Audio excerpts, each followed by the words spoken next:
Gunsmoke.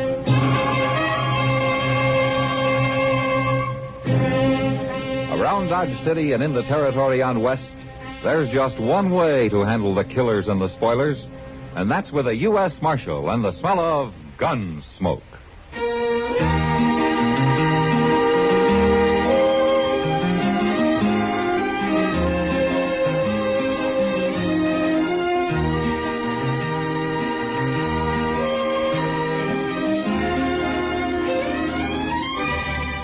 Gunsmoke, starring William Conrad. The story of the violence that moved west with young America. And the story of a man who moved with it. I'm that man. Matt Dillon, United States Marshal. The first man they look for and the last they want to meet. It's a chancy job, and it makes a man watchful. And a little lonely.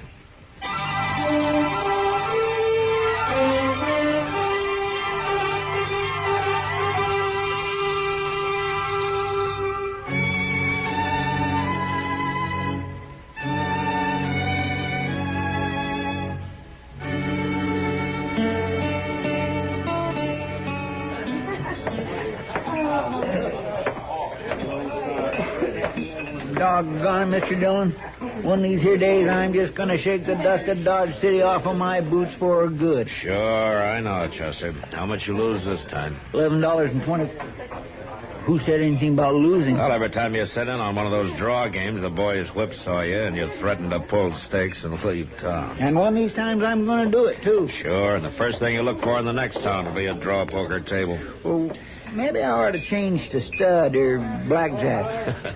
And you ought to just keep your money in your pocket. You ever think of that? No, I got a hunch my luck is right on the point of turning, Mr. Dillon. No? If I only had, say, $5 or so to get back into the game... No. I could... Well, even if I only had $1. Oh, Miss Kitty. Just one single dollar. You broke, Chester? Well, yes. Here you go. Oh, no. Now, I just couldn't think of taking money from a lady, Mr. Well, I'll take except it, as a Chester. loan, maybe I could. Excuse me, Mr. Dillon. I'll pay it back in just a few minutes. You know, Kitty, you're a born soft touch. Well, if he needs it, Matt. It's those sharps over there at the poker table that need it. Oh, well, he can't get hurt bad on $1. Chester's hurt bad when he loses 10 cents. Yeah. Maybe he's lucky, Matt. How so? Forget it, Matt. Just one of those nights, I guess. Yeah. Would a drink help, maybe? Probably not. But I'll have one anyway. At least it won't do me any harm. Okay. Oh, well, I see the Marshal of Dodge is out carousing again. Hello, Doc. How are you, Doc? Oh, my Kitty, you look prettier in a basket full of sunflowers. Thank you. Yes, you do. Yes, you do. Oh, say, Matt, you'll never guess who came to my office for help this afternoon. No, but they got my sympathy, Doc. It was old Carpus Degg. Carpus? Who's Carpus Degg? Well, he lives in a shack on the river bottom, Kitty. He hunts a little, traps some, keeps pretty much to himself. What's wrong with him?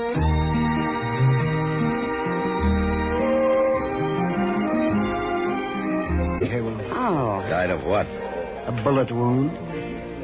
You mean somebody was shot this afternoon and you didn't tell me about it? I didn't figure it was important. Was to Carpus, though. Yes. He looked mighty broken up when he left. Doc, will you please... I reckon a man living alone that way, without any human friends, can get pretty fond of an old hound dog. A dog? Yeah, I guess I did forget to mention, it was that old spotted hound dog of his that was shot. How are you, Doc? Miss Kitty? Yeah, Chester.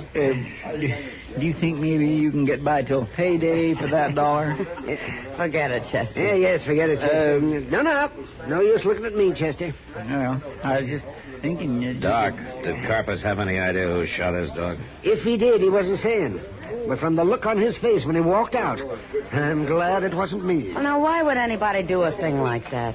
Well, I don't know. It's too bad, but there's nothing much to be done about it. I think maybe I better ride out there in the morning and have a talk with Carpus. What for? This wouldn't be the first time that a dog getting killed would finally lead to a man getting killed.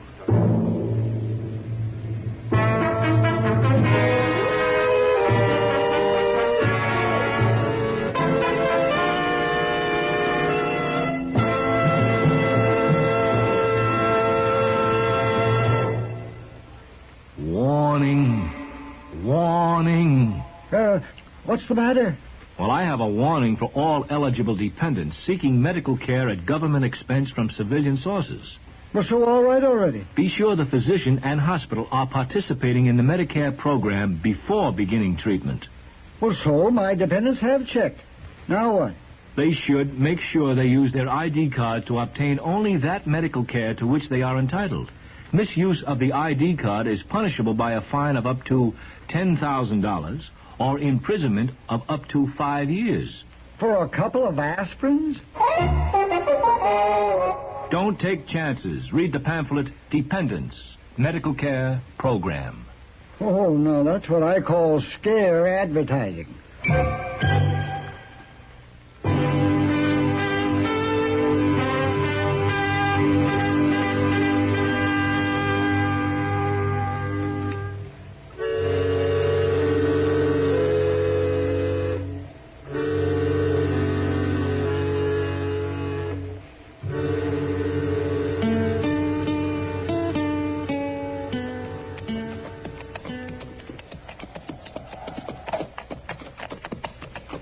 Shack looks deserted, Mr. Dillon. Maybe old Carpenter's gone off somewheres. Yeah, there's somebody cutting wood over there in the draw. Let's leave our horses here in the lean-to, Chester. All right, sir.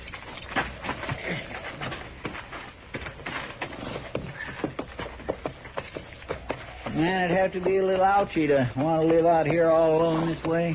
Maybe it's not a matter of choice. No company except for a dog. No neighbors for 10 miles or more. That's not quite that far. Pete Raymer's got a homestead about 2 miles north of here. Maybe he shot that hound, Mr. Dillon. Oh, why do you say that? Oh, I don't know. But folks mostly leaves old Carpus to himself. Yeah, I know. Hold it there. Right where you are. Mr. Dillon? Take it easy, Chester. Who is it? Speak up there. It's Matt Dillon, Carpus, and Chester. Now, you better put that rifle down. Oh. Well, I didn't recognize you, Marshal. My eyes ain't what they used to be. I thought maybe it was... Well... You thought what? Well, I just didn't know. You mean you thought it might be whoever shot your dog, huh? Oh, Doc told you about that, huh? I'm sorry to hear it, Carpus. I'd had Danny Boy 11 years, Marshal. He was going blind, pretty near bad as me. And they sure weren't no use to hunt with no more. But I'll say one thing, Marshal. I'd given my right arm rather than lose that hound. I reckon folks should call it crazy, but that's how I felt. Well, living alone, I guess a man learns to appreciate it, dog. Oh, he understood every word that was said to him just as good as you or me. By evenings, we'd sit there in my shack and I'd talk to him. And, well, we won't be doing that no more now. Who do you think shot him? Let's walk back up to the shack, Marshal. It's getting mighty cold standing here. All right. Here, look, yonder. Here goes a rabbit. Look at that darn fool run. He's sure scratching gravel. Danny Boy'd been after him like a shot. He'd have lost him right off, but he'd sure give it a try. Rabbits, coyotes, prairie chickens. He'd chase anything that moved. Blundering along, blind as a bat, baying his lungs out. Carpus, you have any idea why anybody want to shoot him? Because they're playing low down mean, that's why. Ain't no other reason for doing a thing like that. Come on inside. All right. Ain't nothing fancy, but it keeps the weather off. There's some coffee going here in a couple of minutes, Marshal, if you're mind to set a spell. Well, don't go to any bother on our account. No, it's no bother. Just a few more logs in here. I ain't sure I can scare up 3 mugs, though. It's kind of unusual having callers here. Folks have always acted like I had the plague or something. Well, people get caught up in their own troubles, I guess, Carpus. Just get too busy sometimes to be neighborly. Yeah, man can get lonesome, Marshal. Yeah, I know. Pete Raymer and his missus ever drop by here? No, never. Uh-huh. Where'd you find the dog after he'd been shot? I didn't find him. He found me.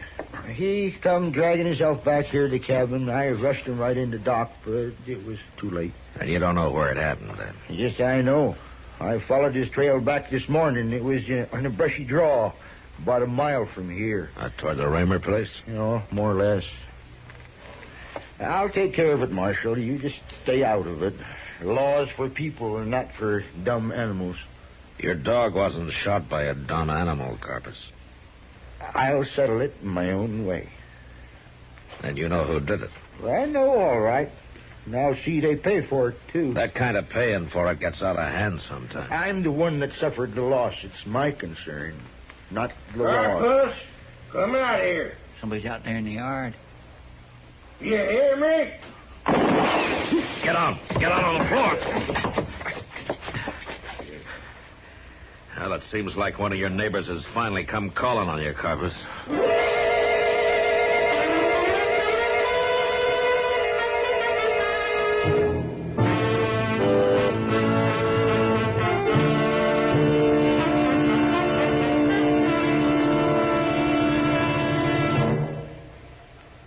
Another visit with Joe and Daphne Forsythe.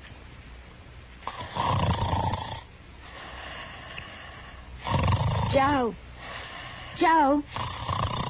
Joe. Yeah. I'm up. I forget breakfast. I'll shave at work. Joe, it's not time to go to work. Then why'd you wake me up? You were snoring. How about that? You were snoring loud. Oh, really? I just wanted to quiet you. I thought I was quiet. You sounded like a buzzsaw going through a pine knot. Pretty good. I wish I could be with you at 2:30 in the morning. You can go back to sleep now. Oh, gee, thanks. You can get a good night's sleep, too. Our savings bonds will protect us. Huh? They protect us. The money we invest is used to protect our country and its freedoms. Why, all around us we can see the safeguards that our bonds have paid for. How about that? So you see, when you buy that savings bond with every paycheck, you're really investing in a secure night's sleep. Not in this house, I'm not. What? Good night, Daphne. Good night, Joe.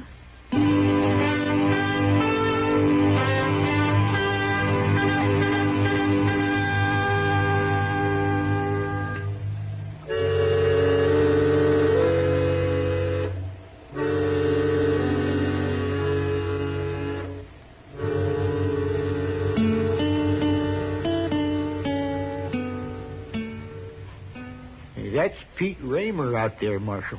You heard me, you mangy old weasel. Come on out here. He's aiming to kill me. But why? Well, I don't rightly know, but he fired a bullet through the window, didn't he? All right, Carpus, you stay away from the door. You too, Chester. Yes, sir. Raymer, it's Matt Dillon. You hold your fire. I'm coming out.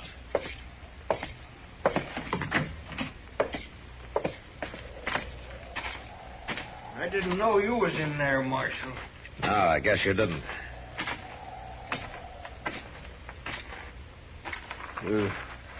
Understand, I wasn't aiming to shoot nobody. Is that so? No. Just trying to throw a scare into him. Into old Carpus, I mean.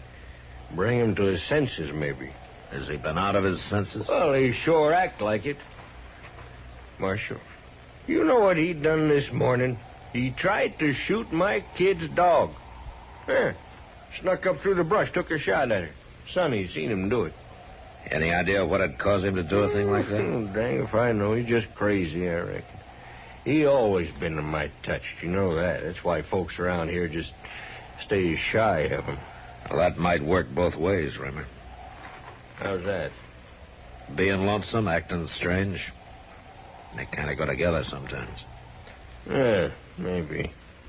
You the one who shot his dog? What? If he says that, he's a liar. I ain't even seen that old hound for a week. Didn't know he was shot till you told me. Anybody says I done that is a liar. Well, I say you done it, Raymer. You calling me a liar? I'm calling you anything you are. right, You wait a stand minute, there and both of you. listen to.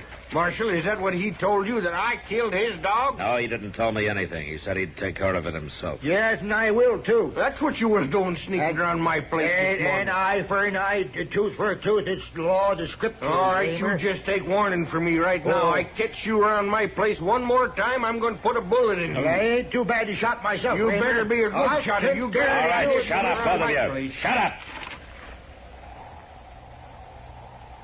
It's like I told you, Carpus, this way of paying for things comes high sometimes. Danny boy was the only thing I had in the world, Marshal. Well, then you ought to find out who killed him instead of coming around and scaring my kid after death. I know who killed him. Sonny come running home like old Scratch himself was after him, yelling. It's Mr. Digg, he's yelling. He just took a shot at my dog. Oh, Carpus, if I could have got my hands on you. Wait a minute, right Rimmer. then. Wait a minute.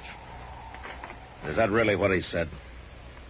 I ain't known to be a liar, Marshal. The exact words, I mean. Well, that's the gospel, so hell, if lightning was to strike me dead All right. now. I suppose we all ride over to your place, Rimmer. My place? Yeah. I want to talk to Sonny. What for? It might help to prevent a murder.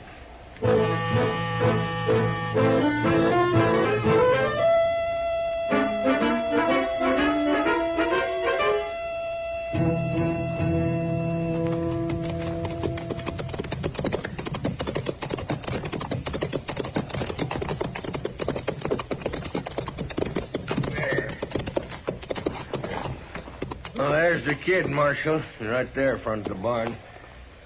Sonny? Sonny! Yeah, Pop. Come on over here a minute, Sonny, will you? Marshal wants to talk to you. Marshal? Yeah, come on. Here, Sonny, come back. He run into the barn, Mr. Dillon. Yeah. Well, can't figure what come over that boy, Marshal. Well, we'll soon find out.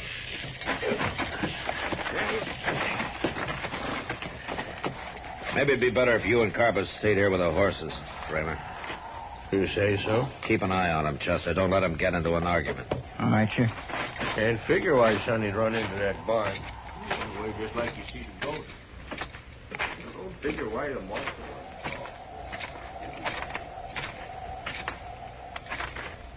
Sonny, What do you want? I want to talk to you. I want you to open the door. Go away. You can't get away from a thing by hiding from it, Sonny. You go on away, Marshal. I got a gun in here. Oh? Good. I'd like to see it. No. All right, Sonny. I'll give you just 3 seconds to open this door. Now move.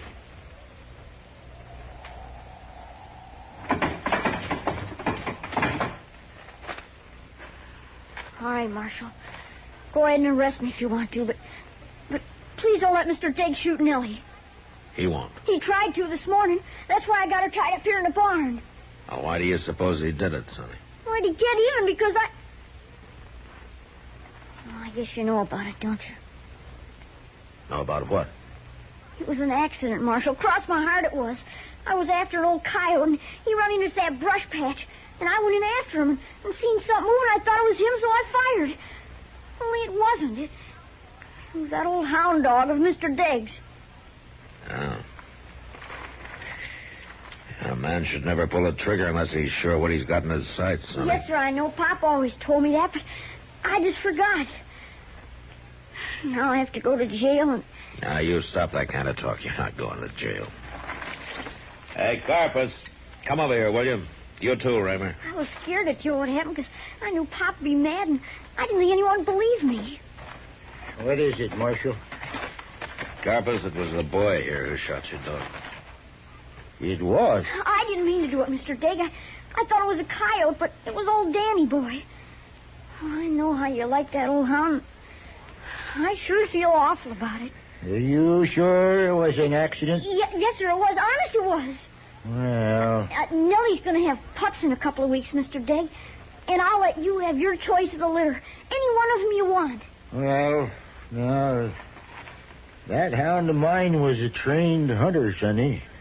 Takes a lot of work to train a young pup. I'll help you. I'll come over every day as soon as my chores is done and help you train him. Yeah, it sounds like a pretty fair offer. This Nellie's a good dog, is she? She's the best dog in the world. You just take a look at her. Come on, I'll show you. Oh, I'm mighty sorry about this, Carpus. Yeah, that's all right. It couldn't be helped. Come on, Mr. Dad. Yeah, all right, Sonny. All right, I'm coming. Yeah. Looks like old Carpus has finally got himself a friend, Mr. Dillon. Yeah. Looks like two, though, Chester. Counting the pup.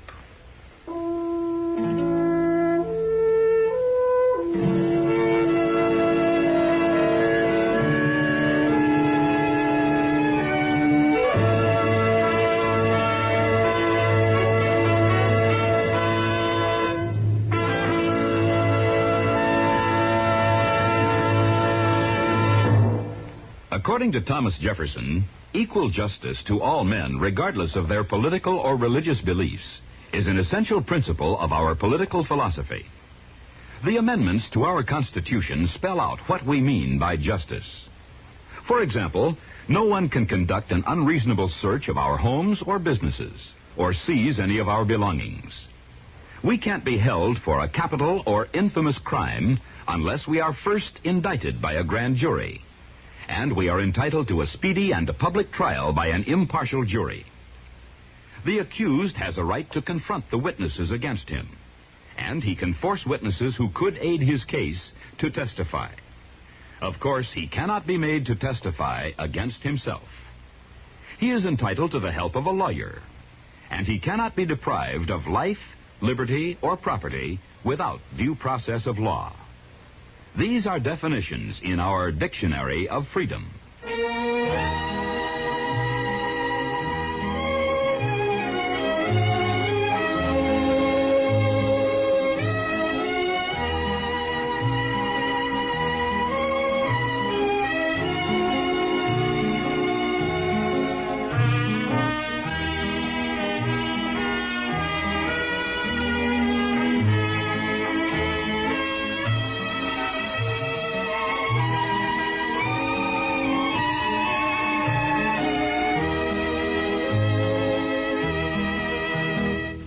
Gunsmoke, produced and directed by Norman Macdonnell, stars William Conrad as Matt Dillon, U.S. Marshal. The script was specially written for Gunsmoke by Les Crutchfield, with editorial supervision by John Meston. The music was composed and conducted by Rex Corey.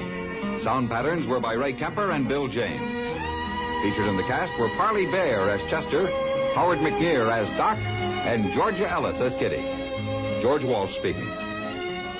Join us again next week for another specially transcribed story on Gunsmoke. This is the United States Armed Forces Radio and Television Service.